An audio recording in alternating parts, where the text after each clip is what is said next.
ओम शांति।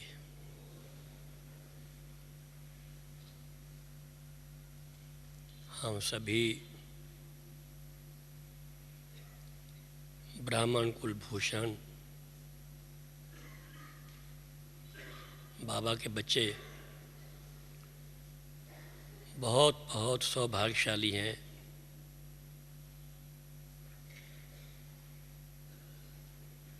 कि भगवान ने हमें अपना बना लिया है।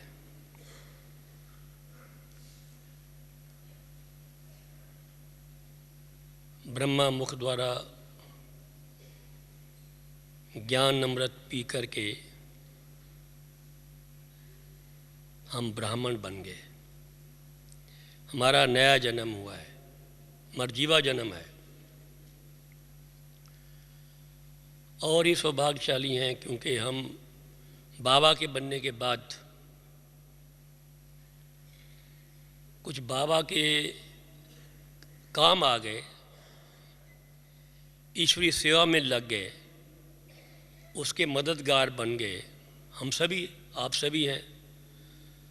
बाबा ने तो बनाया अपना, हमको साथ साथ बना करके हमारे से कुछ कार्य भी करा लिया। ये बहुत बड़ा सौभाग्य है।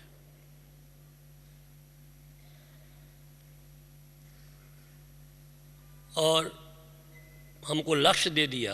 हम ब्राह्मणों का क्या लक्ष्य है? अब जानते हैं बाबा हम कोई हमारे से पूछता, आज भी बाबा ने क्लास में कहा कि बच्चों को जब पूछते हैं तो हाथ खड़ा कर देते हैं कि हमने क्या बनना है। क्या कहते हैं हम क्या बनेंगे? देवता बनेंगे, सूर्यवंशी में आएंगे। तो बाबा ने आज कह दिया, कहते तो हैं परंतु उसके लिए क्या पुरुषार्थ किया जा रहा है, वो तो लक्ष्य हमारा फ्यूचर का है, जो हम सत्युग में बनेंगे है। हम सभी ब्राह्मणों का लक्ष्य है कि हम मनुष्य से देवता बने, लक्ष्मी नारायण की राजधानी में वैसे बने। बाबा कहता बहुत मार्जिन है, फर्स्ट डिवीजन बहुत है। लक्ष्य तुम्हारा यही है, परंतु उस लक्ष्य को प्राप्त करने से पहले हमने यहाँ क्या बनना है वो देखना है। हम फिर कहते हैं हम बाप समान बने, ठीक है। हम कहते हैं ना बापू, हम सभी कहते हैं हम बाप समान बनेंगे। तो जो बाप समान होंगे, जो बाबा बनेगा उसको वहाँ भी फॉलो करेंगे। तो ये देखना है हम बाप समान बने तो क्या जो बाप में गुण थे, जो उसने कर्तव्य किए, जो उसमें उनमें शक्तियां हैं, हमारे में भी वही होनी चाहिए ना। जो उसने पुरुषार्थ किया, कम नहीं किया, बहुत पुरुषार्थ किया। ब्रह्मा बाबा ने, हम कहते हम बाप समान बने, वो जो फरिश्ता बना, कैसे बना? अगर हम उसको फॉलो करते रहेंगे तभी तो बाप समान फरिश्ता बन सकेंगे। तो ये देखना हमको कि बाबा ने क्या पुरुषार्थ किया जो कि कर्मातीत फरिश्ता, सूक्ष्म वतनवासी बन गया। सबसे पहला, आप कभी बाबा की दादी मुरंडा सुनाती हैं, हिस्ट्री सुनाती हैं, सबसे पहला क्या पुरुषार्थ किया जब उनमें प्रवेशता हुई, उनको साक्षात्कार हुए। ऐसे नहीं कि साक्षात्कार होने के बाद एकदम वो हम ठीक, एक तो कहते हैं शिव बाबा की प्रवेशता माने उन्हें अपना स्तन का लोन दिया, उसका एवजा मिलता है, परंतु पुरुषार्थ बहुत करना पड़ा। क्या बाबा ने पहला पुरुषार्थ किया? आप अगर उनकी कापियाँ जाके अब भी देखें, लिखा हुआ है। क्या लिखा हुआ है मालूम है? क्या लिखा हुआ उसमें? मैं आत्मा हूँ। जगह जगह ये भी आत्मा है, जिसको वो भी आत्मा है। यानी आत्मा स्वरूप में टिकने का बहुत पुरुषार्थ किया। तो हम बच्चों को भी अगर ऐसा यानी फरिश्ता बनना चाहते हैं, ये लगातार पहला पहला पुरुषार्थ तुम्हारा यही होना चाहिए। देखिए, इस वक्त दुनिया में बीमारियां बहुत हैं, बहुत रोग हैं आजकल, और रोग बढ़ते जा रहे हैं। आज से 50 साल पहले रोग नहीं थे और रोग बढ़ते जा रहे, दिन पर दिन बढ़ता जा रहा है रोग। एड्स, कैंसर, पहले कैंसर का हमने नाम ही नहीं सुना था। बहुत छोटी मोटी बीमारी होती थी, वो शरबत अर्क पिलाते थे तो ठीक हो जाते थे। मुझे याद है, थोड़ा बुखार हुआ, टेम्परेचर हुआ, इतनी कड़ी बीमारी नहीं होती। अब बहुत बीमारियाँ, हॉस्पिटल बहुत हैं, बीमारियाँ बहुत हैं। अब इन सब रोगों का जड़ क्या है? हम एक वो एक किताब छुपाई थी हमने, जगदीश भाई जब थे शुरू में, बाबा के, साकार बाबा के दिनों में, एक अद्भुत पहेली का हल। अच्छा, आपने वो अब तो मिलती नहीं है। पहेली है, क्या पहेली है? वो ये कि दुनिया में दुख अशांति बहुत है। इसका कारण क्या है? बताओ, क्या कारण है? इसका मूल कारण है हम जैसा करोगे वैसा फल पाओगे, कहते हैं ना, सब दुनिया कहती है, as you sow shall you reap. Action का रिएक्शन होता है, ये नियम है। ये साइंस कहती है कि जैसा करोगे वैसा फल पाओगे, एक्शन का रिएक्शन ज़रूर होगा। दुख अशांति है, क्यों है? ज़रूर हमारे कर्म बुरे हैं, बुरे। अब बीमारियां हैं, मरता है कोई, अकाले मृत्यु होती है, कुछ भी होता है, कोई भी है, किसी के प्रति भी है, जो करेगा वो उसका फल मिलना ही है। चाहे कहीं छुप जाए, कहीं भाग जाए, वो मिलेगा ज़रूर, आज नहीं तो कल। तो आज दुनिया में दुख और शांति क्यों है? ज़रूर है, गलत कर्म कर रहे हैं या गलत कर्म किए हैं, पाप कर्म किए, तभी उसका फल है दुख और शांति, मूल कारण है। फिर हम क्या वो लिखते थे पहली में कि ये पाप कर्मों का मूल कारण क्या है? क्या कहेंगे आप? क्या कहेंगे? 5 विकार, सबके जानते हैं, हम तो जानते हैं 5 विकार हैं। फिर पूछते थे 5 विकारों का मूल कारण क्या है? क्या है? देह अभिमान। फिर पूछते देहमान क्यों है? बोलो, ये लास्ट है क्वेश्चन, देहमान क्यों है? अज्ञान है। अच्छा, फिर पूछते थे अज्ञान कौन मिटाएगा? ज्ञान का सागर। हम कहते थे वो आया हुआ है, आकर के वो ज्ञान दे करके हमारा अंधकार दूर भगा रहा है। तो अब आइए आकर के इस ज्ञान को समझ करके सब दुख अशांति का जो मूल कारण उसको निवारण कीजिए। तो मैं कहने का मतलब यह है, सब रोगों का, दुखों का, अशांति का मूल कारण है देह अभिमान। तब बाबा ने हमको ज्ञान दिया कि तुम कौन हो? आत्मा हो। आत्मा यानी ये देह अभिमान कैसे बीमारी है? हम बताएं आपको, रोग है ये। देखो, अभी आप मुझे देख रहे हैं, कोई देख रहा है, कोई ठीक ठाक देख रहा है। अगर यहाँ कोई तिनका आ जाए आँख में तो क्या होगा? बार बार आपका हाथ जाएगा, वो बार बार जाएगा हट निकालने के लिए। अटेंशन कहाँ जाएगा? आँख की तरफ। It means there is something wrong in the eyes, कि आँख में कोई बीमारी है। जिस तरफ बार बार अटेंशन जाए तो माना बीमारी है। तो आज दुनिया का क्या हाल है? देह में सब ध्यान ही ध्यान है, हर एक का देह अभिमान। देह में टेलीविज़न करो, अखबार पढ़ो, कुछ करो, सब देह की बात करते हैं, कोई आत्मा की बात ही नहीं करता है। तो क्या हुआ? ये देह अभिमान, देह की तरफ अटेंशन जाना, उसे कहते हैं रोग।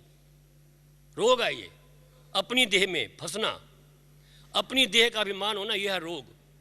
और किसी और की देह में फंसना, उसे क्या कहेंगे? महारोग।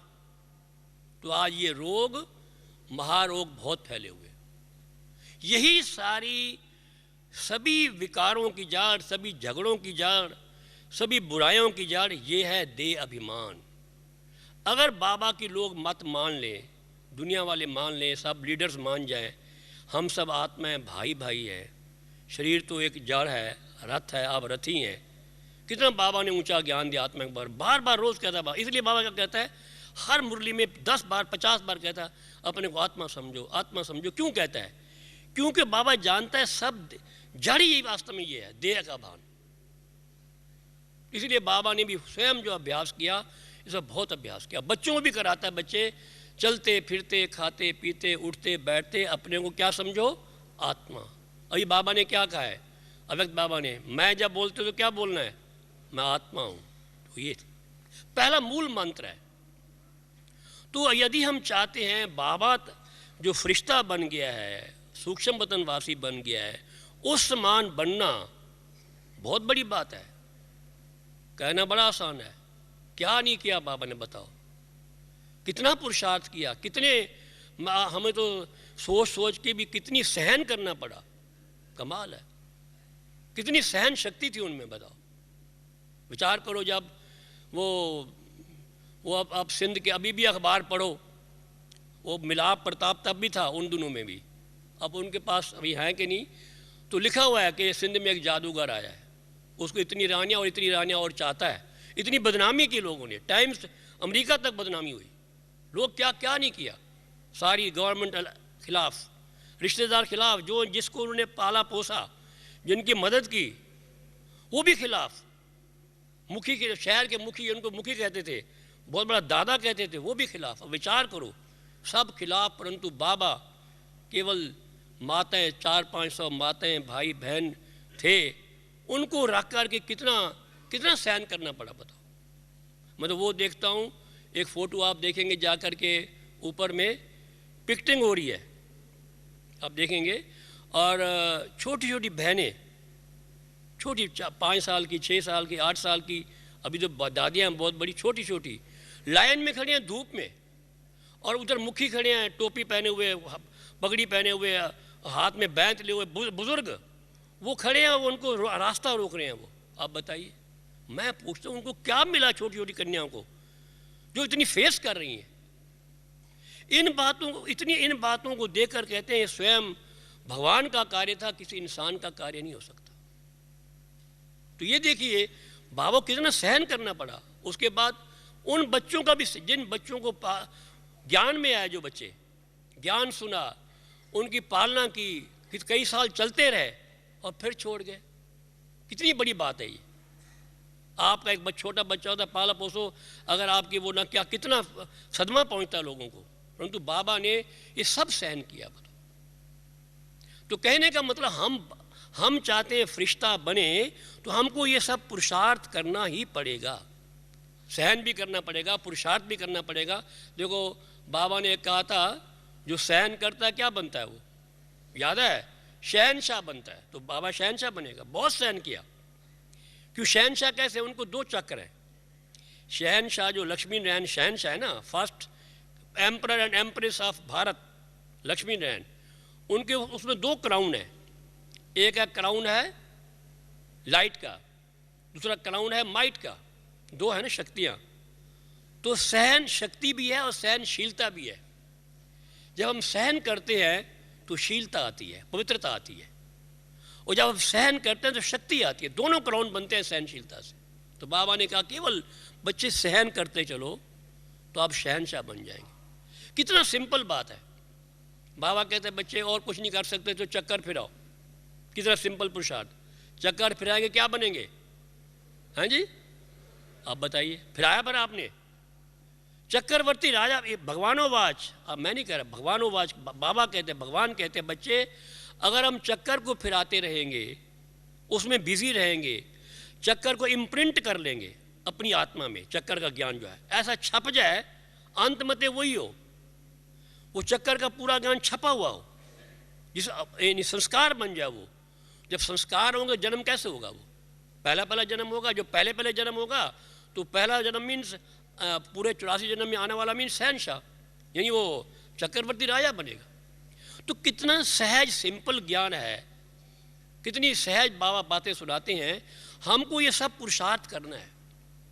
हम बताएं, देखो बाबा की बात सुनाता हूँ मैं आपको कि हम पहले फर्स्ट टाइम बाबा से मिलने के लिए मधुबन में आए। पहले और तो मिल चुके थे, हम इंजीनियरिंग में पढ़ते थे, ब्लेज़र पहना हुआ था, हाथ में कैमरा था।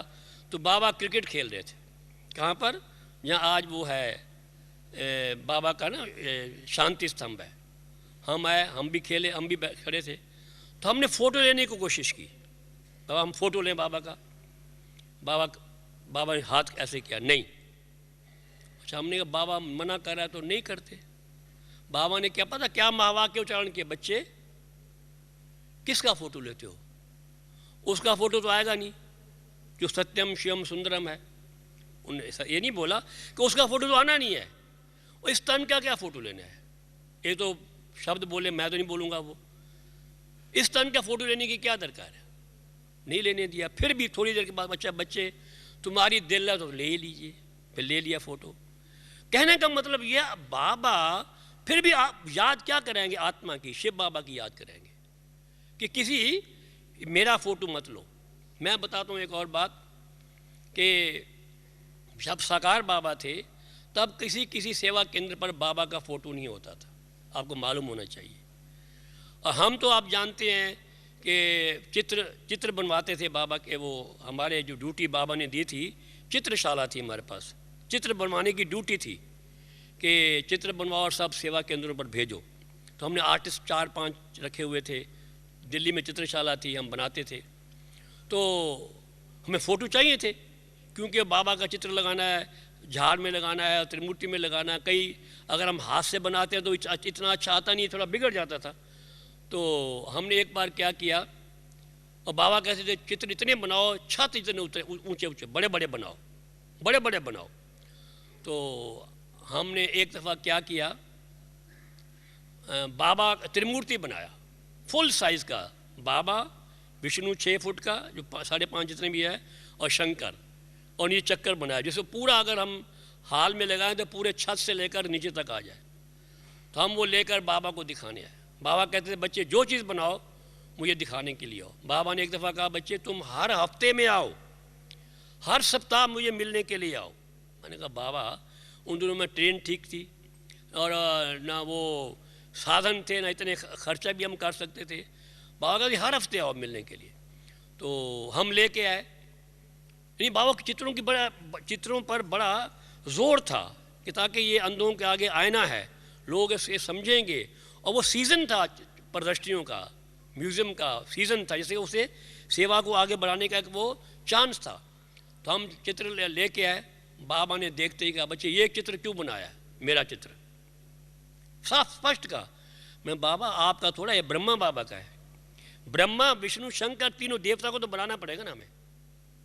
तो बाबा हाँ भैया तो बात रहा, बनाने जब त्रिमूर्ति दिखाएंगे उसमें ब्रह्मा भी होगा, विष्णु भी होगा, शंकर भी होगा। हम नहीं बोला बाबा आप तो साकार में, लेकिन जो आप त्रिमूर्ति में दिखाते हैं ब्रह्मा विष्णु शंकर, ये तीनों देवताओं को तो बनाना पड़ेगा, ऊपर शिव है देख लीजिए। तो बाबा चुप हो गए। मतलब कहने का तात्पर्य यह है कि बाबा कभी भी देह भान में लाने वाली चीज़ को ना बनवाने देते थे, ना किसी को कहते ना अपने देह में फंसो, ना किसी और देह में फंसो। तो सबसे पहला हमारा पुरुषार्थ होना चाहिए, हम आत्मा हैं, इसका चलते फिरते खाते पीते उठते बैठते इसका बहुत बहुत पुरुषार्थ होना चाहिए। और बाबा कहते हैं देखिए और कुछ नहीं करना, जो बाबा ने हमको श्रीमत दी हुई है सुबह से लेकर के रात्रि तक, उसको वैसे निभाना है। ज़्यादा टेंशन में आने की दरकार नहीं, कोई नया पुरुषार्थ करने की दरकार भी नहीं है। बाबा ने कहा देखो हम बताएं आपको, बाबा हमेशा कहते हैं आप तो मेरे बच्चे वीआईपी हो, वीआईपी बच्चे हो। बनना भी हम बच्चों का है, इसमें संपूर्ण भी हम बच्चों को ही बनना है, और कौन बनेंगे। तो क्या करना क्या है कि केवल जो बाबा कहता है वैसे हम उसको करते चले, यह है पुरुषार्थ। अब देखिए बाबा क्या कहते हैं। अभी देखो बाबा अभी भी लास्ट वाणी में बाबा ने अमृत वेले पर बहुत बहुत जोर दिया है ना, बहुत जोर कि अमृत वेला हम ब्राह्मणों का सफल होना चाहिए। वो अनुभूति हमें अमृत वेले में होनी चाहिए। अब ये देखो विचार करो कि क्या हम पहला मॉर्निंग का हम अमृत वेले उठते तो हैं, सब उठते होंगे, ब्राह्मण ज़रूर उठते होंगे। क्या हमारा सफल होता है कि नहीं होता, सोचो दिल पे हाथ रख के। नींद आती कि नहीं आती, किसी को आती, किसी को बहुत कम है जिनको नींद नहीं आती होगी। मेरा अनुभव तो ये है, मैं देखता हूँ कि हम खुद भी बैठते हैं तो कई दफ़ा सुस्ती आती बहुत है। तो भले हम नियम पालन करके हम बैठे तो सही। बाबा ने भी कहा था एक दफ़ा बच्चे है तो ठीक, परंतु जो सफलता मिलनी चाहिए जो वो अनुभूति होनी चाहिए, बाबा कहते ज्वाला रूप होना चाहिए। बताओ ज्वाला रूप कितना ज़बरदस्त बात है। गोला बन जाए, उसमें से शुआएं फूट रही हों, सारी दुनिया में फैल रही हों, ज्वाला रूप बन जाए। अब क्या वो होता है? मैं समझता हूँ बहुत कम होता है, और बहुत कम का भी होता है, ये भी सुन लीजिए। उसको क्या करें बताओ? पहला पुरुषार्थ तुम्हारा यही है मॉर्निंग का, अमृत वेले का। क्या करना चाहिए? मैं भी सोच क्या करें कि हमारा अमृत वेला सफल हो जाए, कोई झंझट ना हो, हम अनुभूति करें, खुशी हो, प्राप्ति हो, ऐसा होना चाहिए। सबसे बड़ा आप बाबा को देखिए, अगर हम बाबा को फॉलो करते हैं, देखिए कभी आपने उनकी आंखें बंद देखी? मैंने आज तक बाबा के साथ में 57 से लेकर के 69 तक रहा, कभी बाबा की आंखें बंद नहीं देखी। चलिए अब आप भी आंख अब खोल के बैठना। चलिए, ओम शांति। तो मैं बता रहा था कि इतने 12 साल के अरसे में हम जब बाबा से मिलते थे या बाबा क्लास में आते थे, कभी भी मैंने बाबा की आंखें बंद नहीं देखी। आप अभी भी देखेंगे बाबा की आंखें कैसे हैं। तो हम फॉलो करना चाहते हैं, फरिश्ता बनना चाहते हैं, हम देखते हैं कई दफ़ा योग में आंखें बंद होती है। आंखें बंद हुई, फिर वो कोई और प्रक्रिया शुरू हो जाती है, नींद आई और टाइम वेस्ट।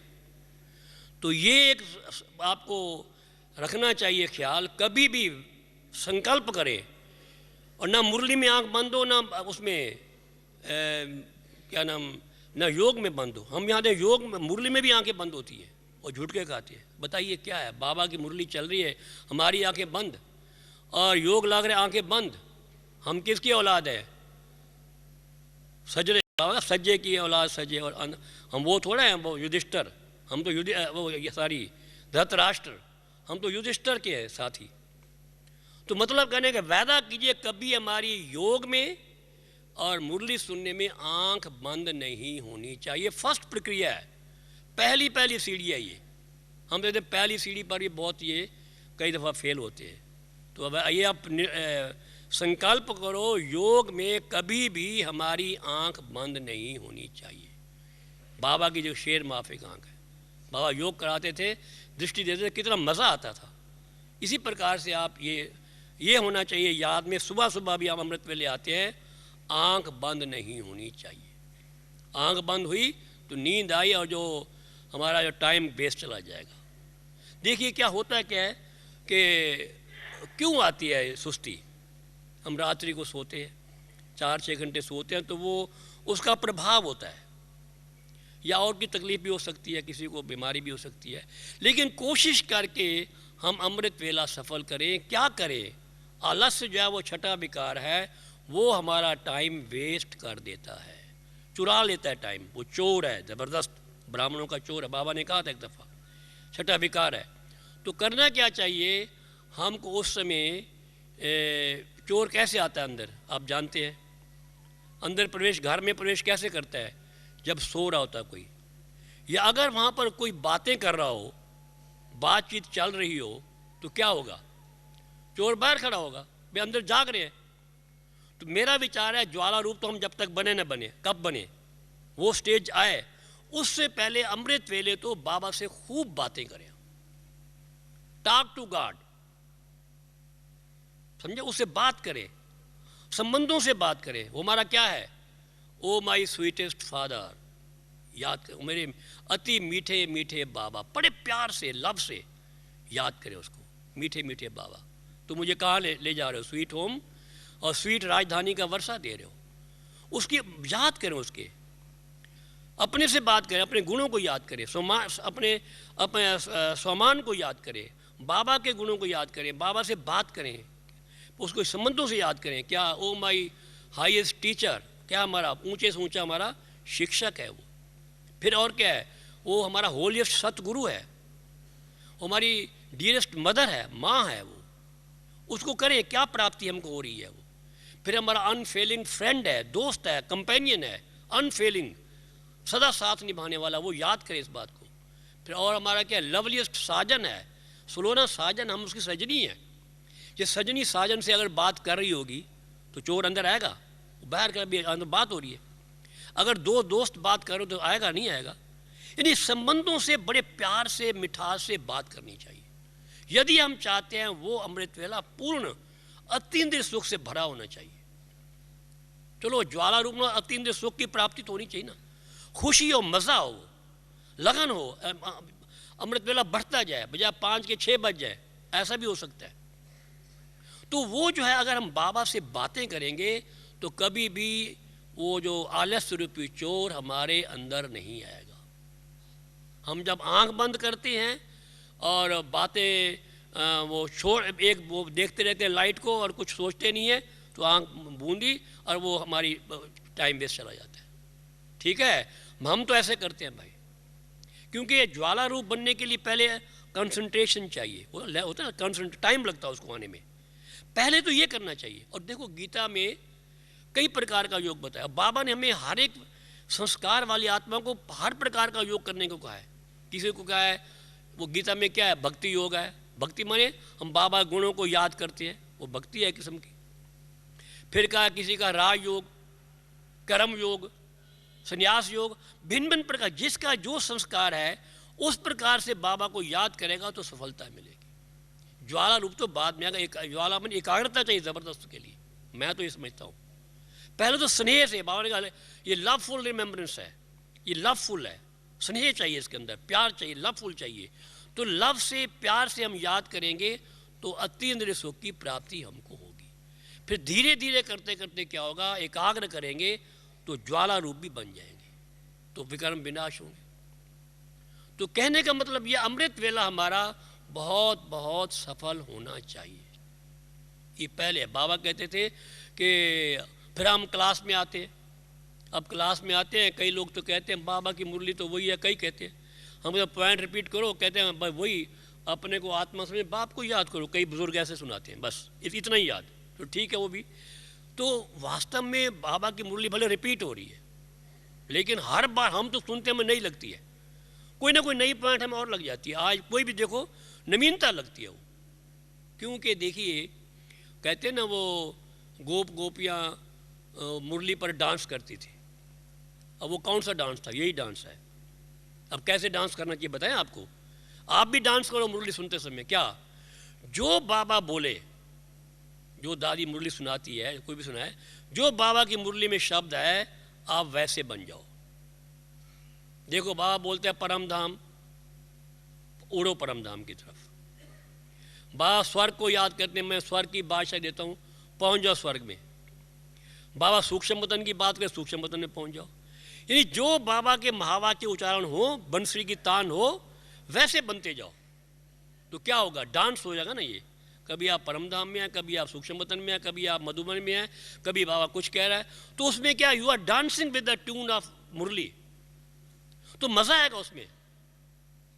अगर आप कहेंगे वही बात है तो फिर मज़ा नहीं आएगा। तो मुरली वो भी योग है। एक तो बाबा ने भी कहा था, अगर मुरली के समय आपका ध्यान, आपकी बुद्धि बैर नहीं गई तो क्या होगा, आपका वो टाइम भी योग की चार्ट में शुमार हो जाएगा। कुछ दिन पहले मुरली में आया था, हम कहते हैं 8 घंटे योग करें, तो कैसे करें। ये आधा घंटा हम जब मुरली सुनते हैं 45 मिनट, अगर हम एकाग्र होकर के बुद्धि योग वहीं रहने दें, बाहर किसी बात में ना जाए, तो आप वो 45 मिनट जो 1 घंटा मुरली सुनते हैं वो आपके योग के चार्ट में शुमार हो सकता है। अगर बुद्धि योग बाहर नहीं गया तो करके देखिए आप, और डांस करिए मुरली के साथ। तो ये मुरली सुनने का तरीका चाहिए। फिर आप हम चलते फिरते खाते पीते, अब देखिए हम कितनी दफ़ा खाना खाते हैं, 3-4 दफ़ा तो खाते हैं। बाबा क्या कहता है, याद करने खाना से पहले क्या करो, क्या करना चाहिए, भोग। अब देखो आजकल हमारी रिचुअल बनता जा रहा है, नहीं, थाली सामने आए, जब तक योग की अनुभूति ना हो, बाबा को याद किया, लगे बाबा आया और बाबा ने स्वीकार किया, खुशी है, अनुभूति हो तो मानो स्वीकार हुआ, तब 1 मिनट जल्दी क्या पड़ी है, वो भोग लगाकर फिर खाओ। क्या 1 मिनट का भी याद है ना, वो बहुत देर तक असर करता है। वो मैं याद का तरीका बता रहे ना कि, और खाना खाते समय कोशिश की जाए, जैसे बाबा कहते हैं ना, मैं पुरुषार्थ करता हूँ फिर बीच में भूल जाता हूँ, हमको भी बाबा को फॉलो करना है। खाना खाते समय बाबा की याद में खाना खाते चले, क्योंकि खाना खाने का कोई पुरुषार्थ नहीं है। ऑटोमेटिक जो मुख में ही खाना जाता है, कहीं ऊपर नीचे नहीं जाता है। तो हमको बुद्धि देनी नहीं पड़ती है। उस समय पुरुषार्थ किया जाए कि हम खाना खाते समय भी बाबा की याद करें। फिर हमारे वो होता है, वो ट्रैफिक कंट्रोल होता है, हम करते हैं। लेकिन तब देखें क्या मुझे वो रिकॉर्ड बजा, मेरा बुद्धि योग लगा, मुझे अनुभूति हुई कि नहीं हुई, कि बस केवल मैं खड़ा हो गया चला पड़ा, बस नहीं। वो अनुभूति होनी चाहिए उस वक्त, वो खुशी आनी चाहिए, मज़ा आनंद आना चाहिए, तब है वास्तव में हमारा ट्रैफिक कंट्रोल। योगा मीन अनुभूति। बाबा कहा, अभी बाबा कहा क्या, खुशी आई, आनंद आता है। मैं आत्मा हूं ये कहा तो लगता है कि मेरा हाथ मेरे से अलग है, इसको उठा रहा हूं इसको। तो ये फीलिंग आनी चाहिए, आत्मानुभूति और परमात्मा अनुभूति। ऐसा होता है। तो करना क्या है, ये धीरे धीरे ये पुरुषार्थ करते करते हमको 8 घंटे योग करना है। 8 घंटे बाबा का योग बढ़ाओ, चार्ट बढ़ाओ, तो देखिए हमारा कितने समय चार्ट है। देखिए वास्तव में सिंपल तरीके, देखिए बहुत टेंशन में आने की बात नहीं है, सिंपल तरीका। हम क्या कहते हैं कि बाबा ने भी एक दफ़ा कहा था कि 4 प्रकार के संकल्प है ना, दादी जानकी भी सुनाती हैं। एक है हमारे पॉजिटिव, नेगेटिव संकल्प। नेगेटिव माने जो नुकसान करते हैं, प्योरिटी कम करते हैं, बैटरी डिस्चार्ज करते हैं आत्मा की, वो नेगेटिव है। यानी विकल्प, बुरी चीज़, उसको तो गेट आउट करो, बाहर अंदर मत आने दो। और बाबा ने भी कहा था हाँ बच्चों में अब नेगेटिव नहीं होंगे, किसी वो, लेकिन बहुत नहीं होंगे नेगेटिव, बाबा ने कहा नहीं है। परंतु और दूसरे हैं व्यर्थ संकल्प। व्यर्थ माने जो किसी काम के नहीं, जिसका मतलब अभी नहीं है, यानी ये क्यों, क्या क्या कब ये होता है, वो मुझसे मन अशांत होता है, वो भी निकालो। बाबा ने कहा लेकिन ये नहीं है, परंतु पॉजिटिव भी कम है। बच्चों में अव्यक्त बाबा के महावाक्य हैं कि पॉजिटिव भी कम है। अब हमको पॉजिटिव को बढ़ाना है। What is yoga? योग मीन्स हमारे पॉजिटिव संकल्प लगातार चलते रहे। उससे क्या होता है, पावर आती है, उससे प्योरिटी आती है और बैटरी चार्ज होती है। जब बैटरी चार्ज हो जाएगी ना, तब ज्वाला रूप लगेगा, तब वो करंट आएगा उसमें। अगर पहले बैटरी डिस्चार्ज वो है नहीं, चार्ज की हुई नहीं है, उसकी लो वोल्टेज है, तो क्या करंट निकलेगा उसमें से? तो पहले तो पॉजिटिव संकल्पों से हमारी बैटरी को चार्ज करना है। वो चलते फिरते खाते पीते इसको कर। आजकल क्या है हमारा कि भले नेगेटिव नहीं लेकिन पॉजिटिव भी कम है, तो क्या है, न्यूट्रल है। होता है ना, गियर होता है स्कूटर का, क्या करते हैं वो न्यूट्रल पे खड़ा कर दो और किक लगा दो, क्या होगा, पेट्रोल चला जाएगा। ना आगे जा रहे हैं ना पीछे जा रहे हैं, बीच में खड़े हुए हैं, ना आगे ना पीछे, स्टैंडिंग, और पेट्रोल टाइम जाया जा रहा है। अभी पुरुषार्थ हमारा यह है कि जो न्यूट्रल संकल्प हैं, जिससे कोई नुकसान तो नहीं है, उस न्यूट्रल संकल्प को हमने पॉजिटिव में तब्दील करना है, बस। अभी मैं कहूँ क्या कर रहे हैं, क्या सोच रहे हैं, नथिंग। हम चल रहे हैं, खा रहे हैं, पिए, सोच, बहुत कार्य हमारे बिगड़ सोच के होते हैं, बिगड़ किसी बुद्धि के लगाने के हो जाते हैं बहुत कार्य। हम चलते हैं तो हमें सोचना पड़ता है कि चलने के लिए, अपने आप पाँव आगे जाता है। हम गाड़ी में बैठे, बहुत टाइम जो हमारा है वो ऐसे ही नथिंग में जाता है। What you are doing, nothing. What you are thinking, nothing. अब जो नथिंग में जाता है उसको समथिंग में करना है, समझे? उसको पॉजिटिव में, जो न्यूट्रल को पॉजिटिव में बदलना है। यही पुरुषार्थ है मुख्य, हम बताएं आपको। चलते फिरते खेलते, और कौन से पॉजिटिव संकल्प हैं? गोल्डन संकल्प, आई एम सोल, मैं आत्मा हूँ। बार बार इसको घोटना है। हम बताएं आपको, सोचना है। केवल हम कहते हैं हम तो आत्मा है ही है ना, अरे ये नहीं। You are to think again and again. संकल्प चाहिए, प्रत्यक्ष चाहिए, और सोल कॉन्शियसनेस चाहिए। आई टेल यू, यानी केवल मैं तो आत्मा हूँ, बाबा का हूँ, हमें तो किसकी है, मेरे से पूछो बता दूंगा, किस बच्चा बता देगा, ये बता देगा। केवल बताने की बात नहीं है, उसको कॉन्शियसनेस में लाना है, उसको फटाफट उसको प्रत्यक्ष में रखना है अपने पास। संकल्प क्या सोच रहे हैं, यही सोच रहे हैं, क्या क्या कर रहे हैं, यही कर रहा हूँ। उस समय ये आना चाहिए कि मैं कौन हूँ, किसका हूँ, कहाँ का हूँ। कोई संकल्प, चाहे परम धाम याद है, घर बने घर याद है, घर वाला भी याद आएगा, आत्मा याद हो, आत्मा का बाप भी याद आएगा, ड्रामा याद हो, ड्रामा का डायरेक्टर भी याद आएगा। एनीथिंग जो पॉजिटिव है उसको याद करना ही वास्तव में सम फॉर्म ऑफ योग ही है। अब ड्रामा को याद करें, हल्का है तो योग ना,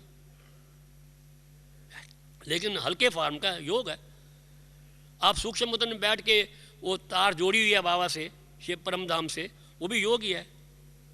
आप कलम वृक्ष की जाड़ में बैठे हुए हैं ब्राह्मण बन करके बाबा मम्मा के साथ, और अपने को बीज रूप समझा, वो भी योग है। यानी भिन्न भिन्न प्रकार के है, नवीनता लानी चाहिए हमको, कभी कुछ कभी कुछ कभी कुछ, जिससे क्या होगा, हम रिफ्रेश रहेंगे।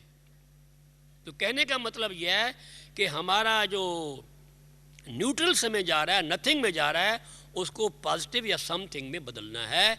यही हमारा पुरुषार्थ है। क्या पुरुषार्थ करें, चलते फिरते। अभी जैसे हमारे सेवादारी ज़्यादा बैठे हैं, सेवा करने के लिए आए हुए हैं पंजाब वाले, उनको ये जितने दिन रहना इस पुरुषार्थ करना चाहिए। चलते फिरते आई एम सोल, मैं आत्मा हूँ, इसका अंदर आना चाहिए, बार बार रिपीट करना चाहिए, अंदर संकल्प आना चाहिए, फिर स्वरूप बन जाना चाहिए, फिर स्मृति और अनुभूति हो जाएगी। कम से पहले संकल्प में तो है, बार बार संकल्प आएगा, स्मृति। संकल्प क्या है, बिंदु है, एक बिंदु लगाया आत्मा, फिर कहा आत्मा, फिर आत्मा, वो लाइन बन जाएगी, स्मृति बन जाएगी। दैट इज स्मृति एक लाइन है, संकल्प बिंदु है।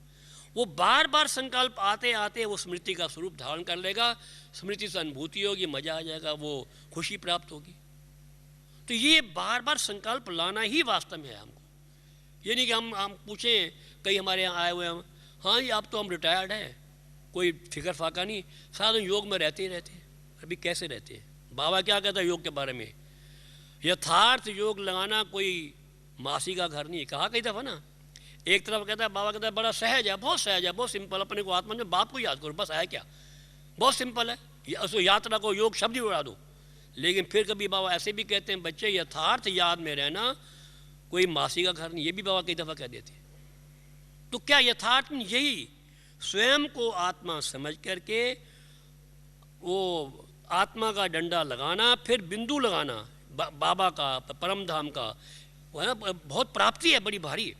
अपने बाबा ने, अवध बाबा ने क्या सुनाया कि पहले बिंदु लगाते जाओ और बढ़ाते जाओ, कदम में पदम होता है, वो हर कदम में पदमों की कमाई है। वो कैसे, ऐसे पहले अपने को आत्मा समझो, फिर शिव बाबा को याद करो, घर को याद करो, ड्रामा को याद करो, बिंदु लगता जाएगा आप कितने एक सेकंड में कितनी कमाई कर सकते हैं।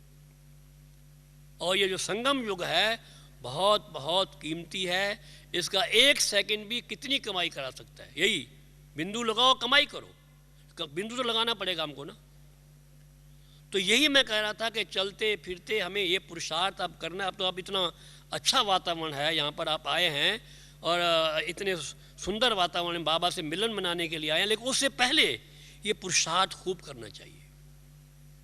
और फिर हम क्लास के बाद हम रात्रि को सोते हैं, सोते समय भी याद, बाबा ने एक दफ़ा कहा था मुरली में कि बच्चे आधा घंटा मुझे याद करके सो, कहा था, याद है मुरली में कहा था। लेकिन बाबा ने ये भी साथ कहा बच्चे याद नहीं करते, उलाना भी दिया था। लेकिन हम कहें कुछ तो याद करके सोना चाहिए, बैठ करके याद करके फिर अंतिम संकल्प हमारा बाबा से गुड नाइट करके होना चाहिए।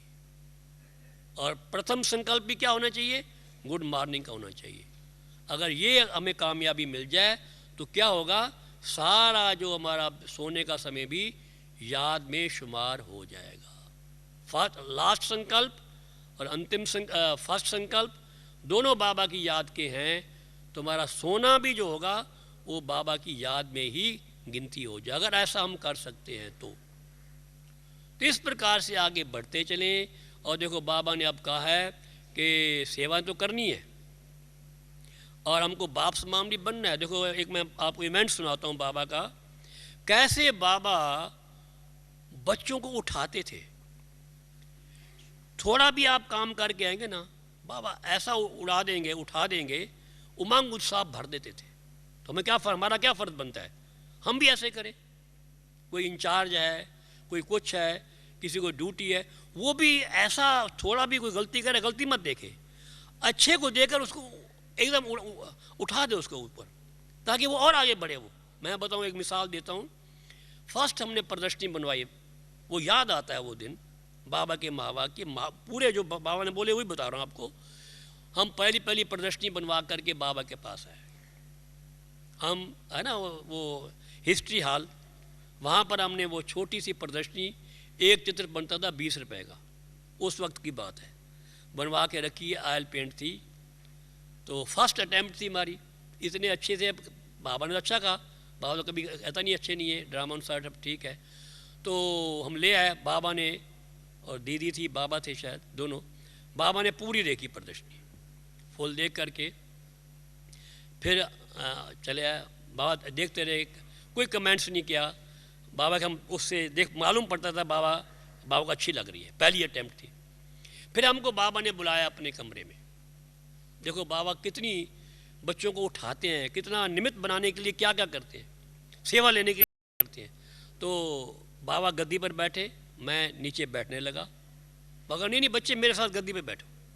अब मुझे संकोच हो रहा था, बाबा की गद्दी पर मैं कैसे बैठूं साथ में, बाबा मैं कहाँ और बाबा कहाँ। नहीं बच्चे यहाँ बैठो, मैं संकोच करने लगा। फिर बिठाया बाबा ने महावाक्य उच्चारण के, बच्चे बाबा की गद्दी सो बच्चों की गद्दी, यहाँ भी और वहाँ भी। वहाँ कहाँ सत्युग। तो बाबा ने कैसे कितना ऊंचा, छोटी सी काम कितना ऊंचा उठा दिया। बच्चे तुम्हारा, मेरी गद्दी बच्चों की गद्दी है, वारिस हैं बच्चे, और यहाँ भी और सत्युग में भी ऐसे। तो बताओ इतना उमंग उल्लास दिला, कितना उड़ा दिया। आप मानेंगे उन महावाक्यों से, वैसे भी हम तो जोश में थे ही, इतनी प्रदर्शनियाँ बनी, हज़ारों चित्र बने, सैकड़ों म्यूज़ियम बने, मेले बने, एक पूरा जैसे एक वो चल गया, यानी बहुत सेवा उससे हुई। तो बाबा ने कैसे बच्चों को वो उठाया, आगे बढ़ाया। तो इसी प्रकार हम जिसके भी निमित्त बनते हैं, कोई बहनें हैं या भाई हैं, कोई भी है, उसको आगे बढ़ाना हमारा फ़र्ज़ है। उनकी गलती देकर फॉरगेट एंड फॉरगिव। कोई गलती है, अपनी भी गलती भूल जाओ, हम कहते हैं। बाबा ने एक दफ़ा कहा था, बच्चे बार बार अपनी गलती याद करेंगे ना, तो कोई स्पॉट होता है, उसको हाथ लगाओगे, बार हाथ लगाओगे तो और ही मैला होता जाएगा। अरे भूलो, अपनी भूल को भी भूलो। भूलना भी एक बड़ी नेमत है। एक हमने आर्टिकल लिखा था, भूलना एक नेमत। अगर हम सारी जन्मों की बातें याद हो तो क्या गड़बड़ हो जाए। भूलना नेमत है। तो फॉरगेट एंड फॉरगिव, और क्षमा करो, याद मत करो, कल की बात भी याद मत करो। एक दफ़ा हम मधुबन में बैठे थे, एक प्रश्न पूछा, मम्मा ने पूछा, मुझे याद नहीं है, कि बच्चे जो आज गुजरा है ना अभी, वो कल के भी बाद आएगा। कैसे समझे इस बात को? जो अभी गुजरा है वो कल के बाद आएगा। हमें तो कल की चिंता नहीं, अभी की चिंता क्या करनी है। यानी भूलना है हमको।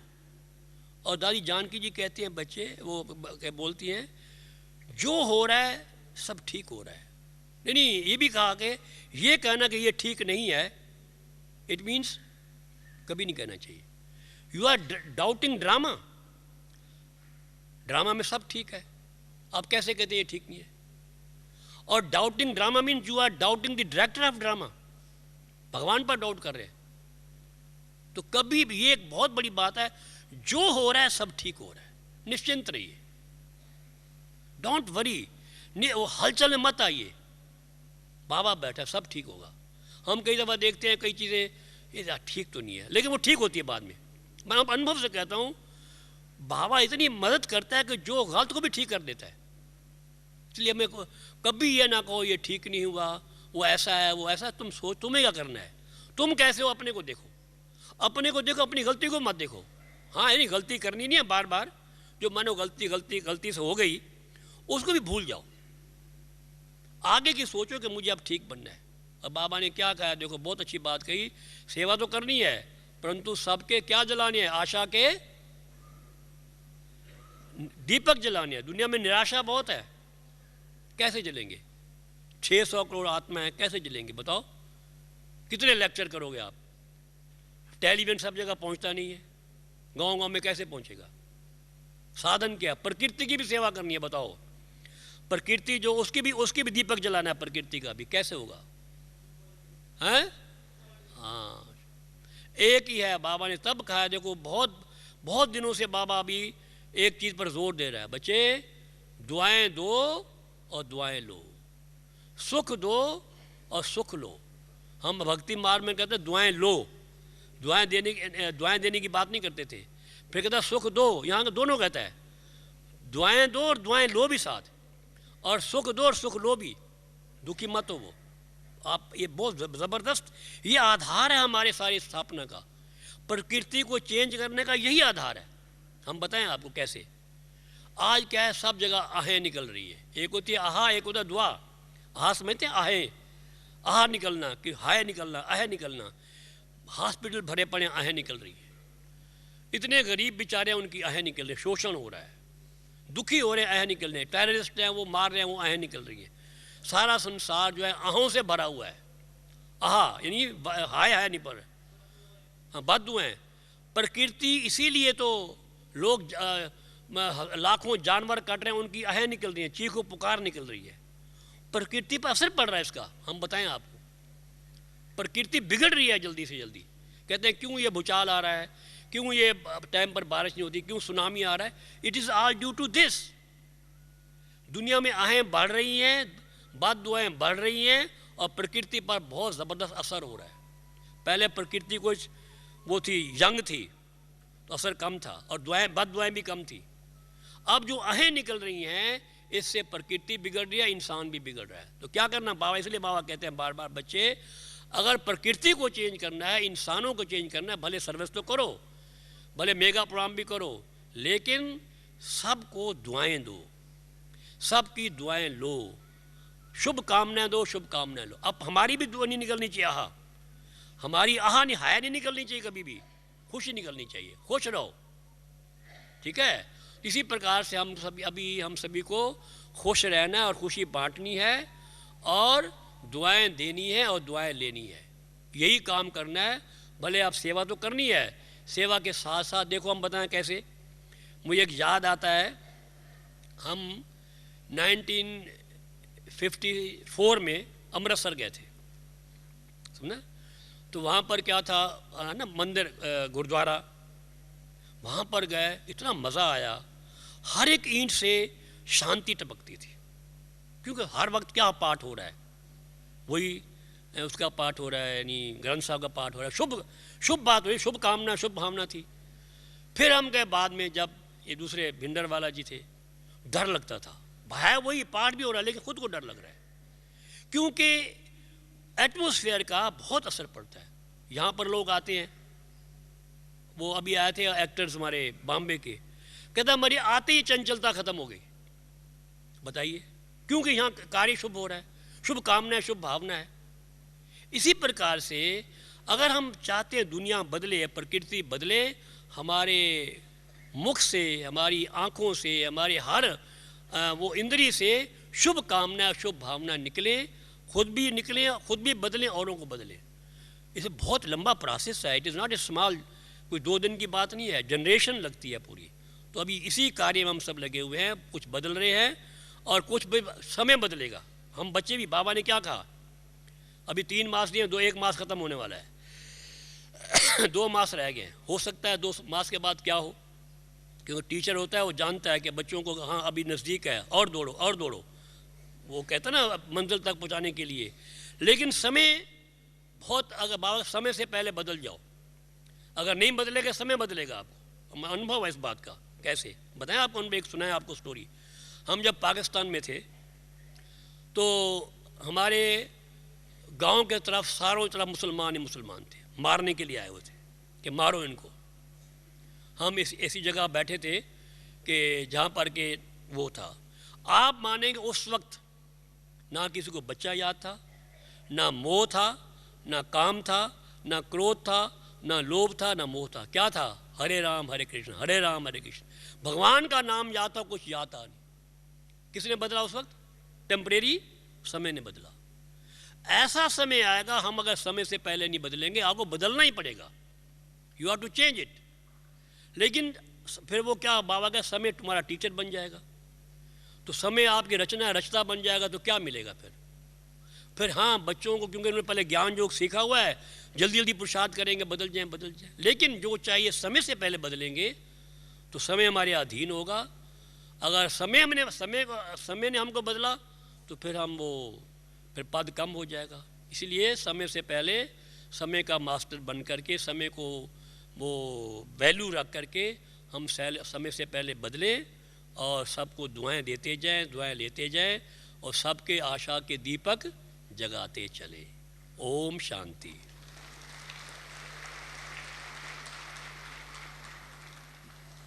चलिए अब बाबा की याद में बैठो। अब अनुभूति होनी है 3 मिनट।